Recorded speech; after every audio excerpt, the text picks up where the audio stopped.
Dirt sprayed across Ilara's visor as a heavy round shattered the limestone inches from her face.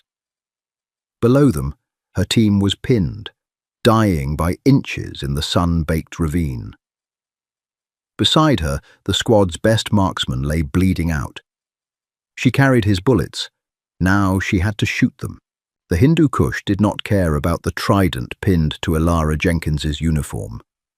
The mountain did not care about the political milestones back in Washington, the news articles about female operators, or the breaking of glass ceilings. The mountain only cared about gravity. Every step up the 60-degree shale incline was a negotiation with that gravity. Ilara's pack weighed 94 pounds. Inside it were her own rations, water, night vision, batteries, medical kit, and a stripped-down M4 carbine. But the bulk of the weight, the dense, dead mass dragging at her shoulders, belonged to Miller. She was carrying his ammunition. Hundreds of rounds of .300 Winchester Magnum, heavy brass cartridges packed tightly into padded boxes, alongside a spare barrel for his Mark 13 sniper rifle, a heavy tripod, and the spotting scope. Miller carried the weapon itself, unencumbered, his legs moving with a smooth, energy-conserving rhythm. Ilara, as his spotter and heavy lift support, was the pack mule. That was the job. She had volunteered for it, fought brutally through Bud/S for it, and bled for the right to haul 100 pounds of gear up a nameless ridge in a hostile valley. "You're breathing heavy, Jenkins," Miller whispered without turning around. His voice was a flat, unbothered drawl, barely audible over the crunch of their boots. "Just enjoying the view, Senior Chief," Ilara rasped, adjusting the padded straps of her plate carrier. The friction was grinding a raw patch into her collarbone, right where the Kevlar met the fabric of her combat shirt. Sweat pooled in the small of her back, hot and sticky, trapping the fine, alkaline dust that coated everything in this country. They crested the ridge just as the false dawn began to bleed a bruised purple across the eastern horizon. The air up here was thin, biting cold, a sharp contrast to the suffocating heat they knew would arrive by noon. Miller dropped to a knee, scanning the terrain below through a pair of high-powered binoculars. "Here," Miller said, pointing to a shallow depression between two jagged spires of limestone. "Good defilade. Natural shade until 1400. We set up the hide." Ilara didn't speak. She unclipped her heavy pack and let it drop to the dirt with a muffled, metallic thud. The relief on her spine was immediate, a cold rush of blood returning to compressed tissue. But there was no time to rest. She immediately went to work, pulling out the camouflage netting, threading it with local sagebrush and brittle grey grass to break up their silhouette. Down in the valley, a mile and a half away, was a compound. Mud brick walls, a rusted corrugated tin roof, and a courtyard barely visible through the heat shimmer that was already beginning to rise from the valley floor. Somewhere out there, working their way up a dry riverbed, was Team Lead Weston and the rest of the assault element. Their objective was a high-value courier expected to move through the compound at midday. Miller and Ilara were the overwatch. Their job was to see everything, and if necessary, kill anything that threatened the assault team. For the next 6 hours, nothing happened. Combat was mostly waiting, a brutal test of endurance disguised as boredom. Ilara lay on her stomach beside Miller, her eye pressed to the eyepiece of the spotting scope. The sun climbed, and the temperature spiked to 110 degrees. The rocks around them baked, radiating heat like an open oven. Beneath her gear, Ilara was soaked in sweat. She forced herself to take small, measured sips from her camelback, the water tasting faintly of hot plastic. "Wind is picking up," Ilara muttered, her voice gravelly from disuse. She checked the Kestrel meter in her hand. "Holding steady at 8 knots, coming from 2 o'clock. Crosswind down in the drawer looks squirrely. See the dust kicking up near the dry wash. Miller shifted his eye from his rifle's optic.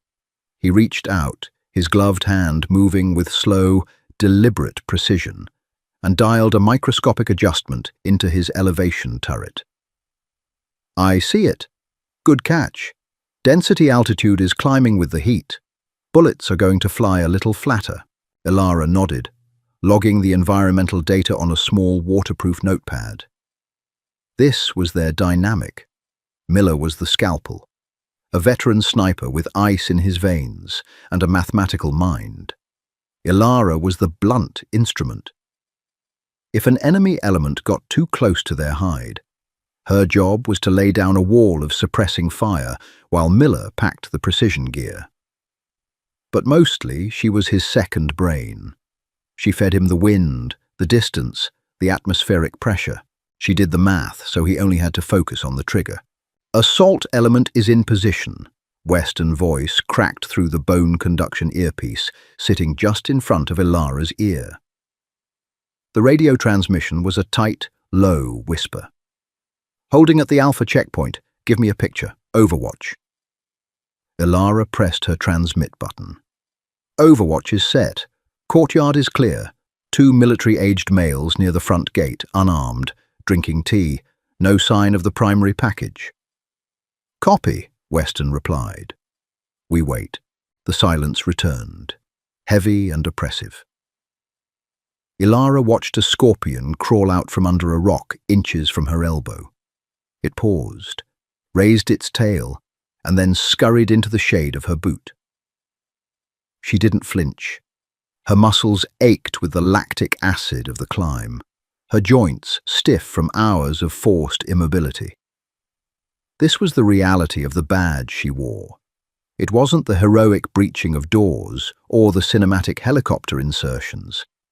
It was lying in the dirt, carrying back-breaking weight, staring through a lens until your eyes watered, fighting the primal urge to move, to speak, to just stand up.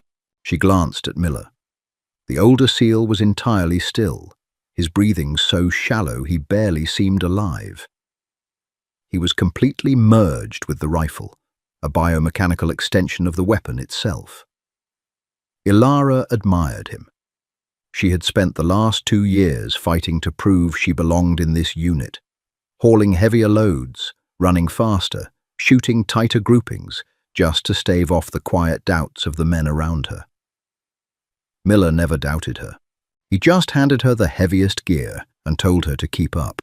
Dust trail, Miller said suddenly, his voice sharp enough to cut through Ilara's fatigue. South Road.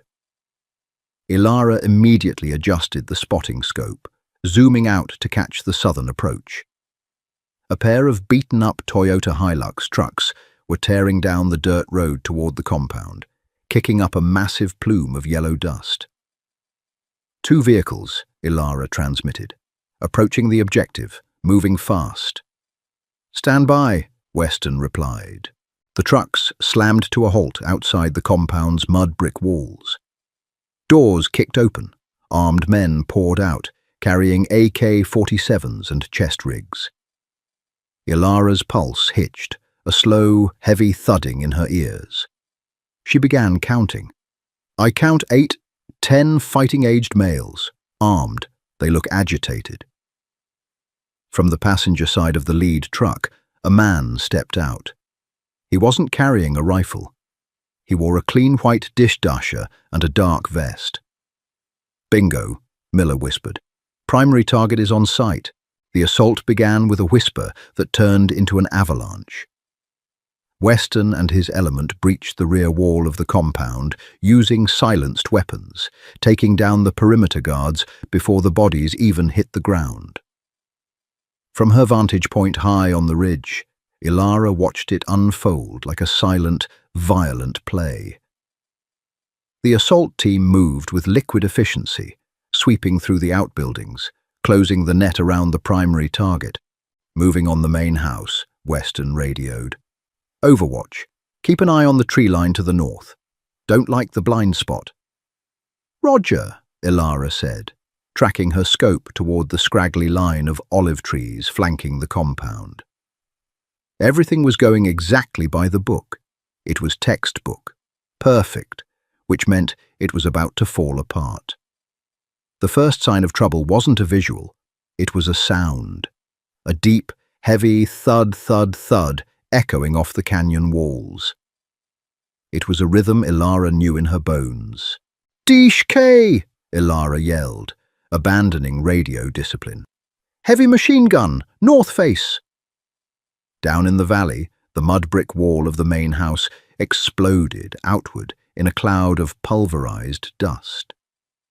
The enemy had a 12.7mm heavy machine gun hidden in a dugout bunker completely concealed by the olive trees.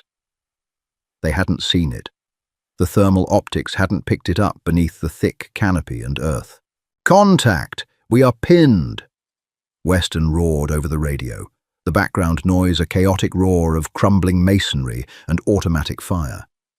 "Taking heavy fire from the north tree line. Overwatch, suppress that gun." "Acquiring," Miller said. His voice was terrifyingly calm. He didn't rush.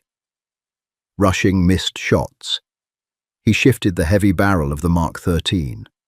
Ilara swung her spotting scope. "Distance 1640. Wind is erratic, holding left edge. Give it a 1.5 mil hold for wind." "Sending," Miller said. The Mark 13 roared, a concussive shockwave that kicked up a cloud of dust around their hide. Below, a man standing near the heavy machine gun dropped. "Hit, but you got the loader, not the gunner," Ilara called out. "Gun is still running. Weston, they are chewing through your cover. You need to move." "We can't," Weston yelled. "He's got us dialed." "Cycling," Miller said, working the bolt. A brass casing flew out, smoking in the dirt. He settled back into the scope. "I have the gun." The air tore open. It didn't sound like a gunshot. It sounded like the sky ripping in half.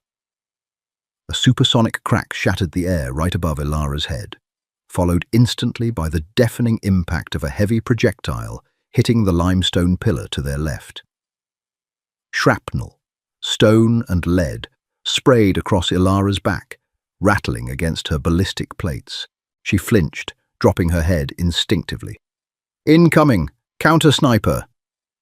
She looked over at Miller to check his status. Miller wasn't looking through his scope. He was lying on his back. "Miller!" Ilara scrambled across the 2 feet of dirt separating them. The left side of Miller's chest was a ruin. The incoming round, likely a 7.62 from an enemy-designated marksman who had tracked their muzzle flash, had caught him just under the armpit, bypassing the heavy ceramic plate of his armor. Blood was already bubbling rapidly from the entry wound, bright pink and frothy. A sucking chest wound, panic, cold and sharp, spiked in Ilara's throat. She shoved it down instantly. Training took over, overriding the human instinct to freeze. She ripped off her gloves, digging her fingers into the trauma pouch on her belt. "I got you. I got you. Stay with me," she grunted, rolling him slightly to check for an exit wound. There was one. Massive tissue damage on his back. "Weston, Overwatch is hit," Ilara screamed into her radio, tearing open the plastic packaging of a high-fin vent chest seal. "Miller is down. Severe trauma to the left thorax." The radio hissed with static and the sound of the DSHK heavy machine gun tearing the compound apart. "Ilara," Weston's voice came back, strained and breathless. "I can't send a medic. We are pinned down. If you don't silence that DSHK in the next 30 seconds, we are all dead down here. Do you copy?" Ilara pressed the adhesive seal hard over the bubbling hole in Miller's chest, her hands slick with his blood. She slapped a second seal on his back. He gagged, his eyes wide and unfocused, staring up at the harsh blue sky. His breathing was rapid, shallow, a horrible, wet, wheezing sound. Tension pneumothorax was building. He was suffocating on his own collapsing lung. "Miller," Ilara grabbed his face, forcing his eyes to meet hers. "Look at me. Look at me." Miller's lips moved. He raised a trembling hand, weakly pointing past her shoulder. Towards the rifle. "Overwatch! Talk to me!" Weston screamed over the comms. "Are you on the gun?" Ilara looked from Miller's pale, blood-spattered face to the Mark 13 Mod 7 lying abandoned in the dirt. The bolt was open, an empty chamber. She wasn't a sniper. She hadn't gone through the grueling 8-week sniper school. She was a heavy weapons specialist. She carried the gear. She hauled the ammo. She did the math. But pulling the trigger on a precision weapon at over a mile away while under fire, that wasn't her job. Another heavy round cracked overhead, showering her with dirt. The enemy counter-sniper was zeroing in on their hide. Down in the valley, the DSHK continued its relentless, rhythmic slaughter. Miller grabbed her wrist. His grip was weak, his fingers cold. He couldn't speak, but his eyes were entirely lucid. They held no panic, only a singular, absolute command. Ilara looked at her hands. They were coated in Miller's blood, shaking violently with adrenaline. To shoot a sniper rifle, you needed a resting heart rate. You needed an empty mind. You needed to be stone. Right now, her heart was hammering a frantic 150 beats per minute against her ribs. She swallowed hard, wiping her bloody hands on the dirt to get some friction. "Weston," Ilara thumbed her radio, her voice dropping an octave, settling into a cold, flat register she didn't know she possessed. "Miller is out. I am taking the gun." She let go of Miller, turning her back to him. She crawled over the jagged rocks, ignoring the sharp sting of shale cutting through her uniform pants. She pulled herself behind the massive stock of the MK-13. The weapon felt foreign. It was heavier, longer, more rigid than her M4. She reached into her pouch, pulled out a heavy .300 Win mag round, and manually fed it into the chamber. She slammed the bolt forward and locked it down. Ilara pressed her eye to the scope. The world narrowed down to a circle of glass. The reticle in the scope was a chaotic, bouncing cross. Every time Ilara's heart slammed against her ribs, the crosshairs leaped 3 feet off the target, down in the valley. She was breathing entirely from her upper chest, sharp, jagged pulls of thin mountain air that fed the panic, but did nothing to oxygenate her blood. Through the magnified optic, the world was a high-resolution nightmare. The heavy DSHK machine gun was situated inside a fortified window of a mud-brick outbuilding, shadowed by the olive trees. The muzzle flashes were rhythmic, blinding strobes of orange punching through the dust. They were tearing the courtyard wall to pieces. Concrete blocks the size of watermelons exploded into powder. Weston and the assault element were trapped behind that crumbling barrier, seconds away from being buried alive. "Settle down, Jenkins," she told herself. Her internal voice sounded thin, fractured.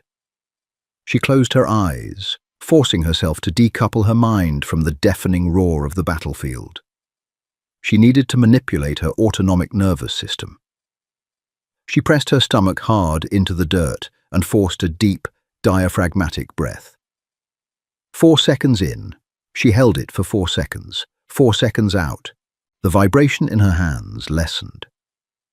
When she opened her eyes and pressed her cheek welled back against the stock of the MK-13, the reticle had stopped jumping. It drifted in a slow, predictable figure 8. "Distance 1640, she whispered aloud, running the data through her mind. She reached up with her right hand, gripping the knurled elevation knob. She turned it, feeling the heavy, tactile clicks. Each click shifted the internal prism of the scope, compensating for the drastic drop the heavy bullet would experience over a mile of flight. She didn't have a spotter to read the mirage or calculate the wind. She had to do it herself. She pulled her eye back slightly and looked at the dust kicking up around the compound. The wind had shifted since her last reading with the Kestrel. The dust was blowing harder, angling sharply to the left. 10 knots. Full value crosswind. She placed the center crosshair on the dark silhouette of the gunner behind the heavy machine gun, then dragged the reticle to the right. She held 2 full milldots into the wind, aiming at a piece of empty air off the gunner's right shoulder. Her finger slicked with sweat against the curved metal of the trigger guard. She settled into the natural respiratory pause, that fractional second of absolute stillness at the bottom of an exhale. She squeezed. The rifle bucked, a concussive shockwave that punched her in the collarbone and kicked up a halo of alkaline dust around the hide. Ilara forced her eye to stay in the scope, fighting the recoil to track the shot. Through the glass, she saw the faint, shimmering disturbance in the air, the vapor trail of the supersonic bullet displacing the atmosphere. The trail curved in the wind, dropping fast. A puff of pulverized stone erupted on the left edge of the window frame, a foot low and 2 feet left of the gunner. A clean miss. The wind was stronger down in the draw, channeling through the buildings in a localized vortex she couldn't feel on the ridge. Instantly, the heavy machine gun stopped firing at the courtyard. The barrel swung upward. The gunner had seen her muzzle flash through the dust. "Oh, God!" Ilara breathed, chambering another round with a violent pull of the bolt. Heavy 12.7mm rounds began impacting the ridgeline. They didn't crack like rifle fire. They hit with the concussive force of small artillery. Shrapnel and jagged flakes of limestone rained down on her helmet. The noise was absolute, a deafening mechanical hammering that shook the ground beneath her chest. "Overwatch! They are suppressing you," Weston shouted over the radio. "We are bounded. We can't move." Ilara ignored the radio. She ignored the chunks of rock raining down on her back. She focused entirely on the math. She had the data from the previous engagement. She knew exactly what the wind was doing now. She shifted her hold. She aimed higher, dragging the reticle 3 milldots to the right. She didn't wait for a respiratory pause. She didn't have the luxury of time. The heavy machine gun was literally chewing the rock face away inches from her head. She pressed the trigger. The Mark 13 roared again. Ilara tracked the vapor trail. This time, the arc was perfect. It cut through the localized crosswind, descending directly into the dark rectangle of the window. The heavy machine gun went silent. The silhouette slumped forward, draped lifelessly over the breech of the weapon. "DSHK is silenced," Ilara transmitted, her voice a harsh rasp. "Move, Weston. Move now." "Copy. Element is moving." Down in the valley, the assault team surged out from behind the ruined wall, sweeping into the main building with aggressive, fluid momentum. Ilara didn't watch them. She pulled the bolt back, ejected the smoking brass casing, and chambered a 3rd round. The primary threat was neutralized, but the man who put a bullet through Miller's chest was still out there. And he knew exactly where she was. The compound was secured. Western voice crackled over the net, reporting the primary package was in custody, and they were prepping for immediate extraction. But Ilara's war wasn't over. She lay perfectly still beneath the camouflage netting, her eye burning from the strain of staring through the optic. Somewhere on the opposite ridge, roughly parallel to her elevation, the enemy counter-sniper was waiting. He was a professional.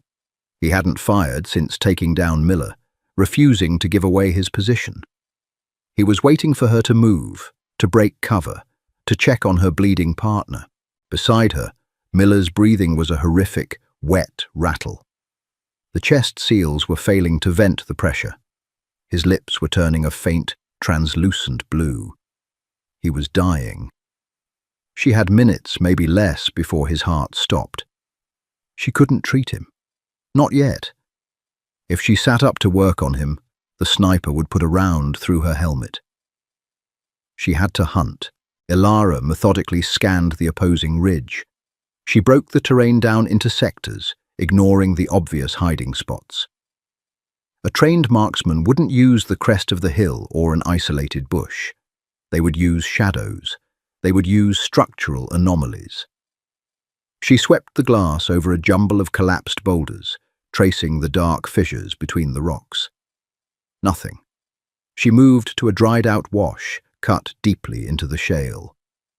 Nothing. Think, she commanded herself. If I were him, where would I be? She needed a commanding view of the compound, line of sight to her ridge, and an egress route shielded from aerial surveillance. Her optic settled on a small, recessed cave mouth 1.25 miles away, heavily shadowed by a rocky overhang. It was a perfect hide. Too perfect. She stared at the deep black of the cave entrance. It was completely static, no movement. But as the sun shifted, altering the angle of the light piercing the valley, she saw it, a momentary, microscopic distortion. It wasn't a glare from a scope. The sniper would use a honeycomb kill flash to prevent that. It was heat, the faint, mirage-like shimmer of body heat and a warm rifle barrel trapped within the cool shadows of the cave rock. Ilara dialed the turrets. Distance, 2,010 meters. She was pushing the .300 Winchester Magnum far beyond its reliable effective range. The bullet would go subsonic before it reached the target, making its trajectory unstable and highly susceptible to atmospheric drag. It was a prayer of a shot. She centered the crosshairs on the shimmering distortion deep within the cave. She factored in the wind, the spin drift of the bullet, and the extreme elevation drop. She held the reticle high, aiming at the rock ceiling just above the cave mouth to allow the bullet to drop into the shadow. She exhaled slowly, letting her lungs empty entirely. The silence in her head was absolute. She broke the shot. The rifle kicked. The vapor trail sailed over the valley, a long, agonizing arc of flight that seemed to take hours. Ilara watched it drop, plunging straight into the pitch-black center of the cave mouth. A microsecond later, a small puff of dust kicked out from the cave entrance, followed by the heavy, tumbling mass of a rifle barrel clattering forward into the sunlight. The ghost was gone. "Threat eliminated," Ilara choked out over the radio, immediately abandoning the rifle. She scrambled sideways, ripping her medical kit open with her teeth. She pulled out an ARS needle, a massive 14-gauge catheter. Miller's chest was distended, the trapped air crushing his heart. Hold on," she chanted, finding the second intercostal space on his upper chest, right below the collarbone. She drove the heavy needle straight down through his muscle and pleural cavity. A loud, sharp hiss of trapped air released instantly, spraying a fine mist of blood over her hand. Miller's back arched off the dirt. He dragged in a massive, ragged gasp of air. The blue tint in his lips began to recede, replaced by a pale, sickly grey. He was still in critical condition, but his lung was decompressed. He was breathing. The rhythmic, heavy thumping of MH-60 Black Hawk helicopters echoed down the canyon walls. Dust began to swirl violently around their hide as the extraction birds flared for landing. Western voice cut through the noise of the rotors. "Overwatch, Medevac is touching down at your grid. We have the package. We are going home." Ilara didn't reply. She grabbed Miller's tactical harness and hauled him up, wrapping his heavy arm over her shoulder.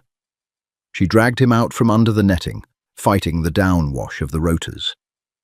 A pair of flight medics sprinted out of the helicopter, grabbing Miller and hauling him onto the metal deck. Ilara stopped at the edge of the rotor wash. She looked back at the hide. Lying in the dirt was the Mark 13 Mod 7, its barrel still hot. She walked back, picked up the heavy precision weapon, and slung it across her chest. She grabbed the 90-pound pack of ammunition and hoisted it onto her shoulders, ignoring the screaming pain in her spine. She climbed aboard the helicopter, the heavy rifle resting across her knees. As the bird banked hard, pulling up and away from the Hindu Kush, a flight medic looked at her, then at the massive weapon in her hands. "You the sniper!" he yelled over the engine noise. Ilara looked down at her blood-stained hands, then back out at the endless, jagged peaks of the mountains. "Yeah," she said quietly. "I am." If Ilara's relentless fight for survival and her incredible precision under fire kept you on the edge of your seat, hit that like button right now. This is what true resilience looks like. Don't forget to subscribe and ring the notification bell to catch more intense, grounded military storytelling on our channel. Share this video with friends who love gritty tactical narratives and drop a comment below. What was the most heart-pounding moment of the story for you?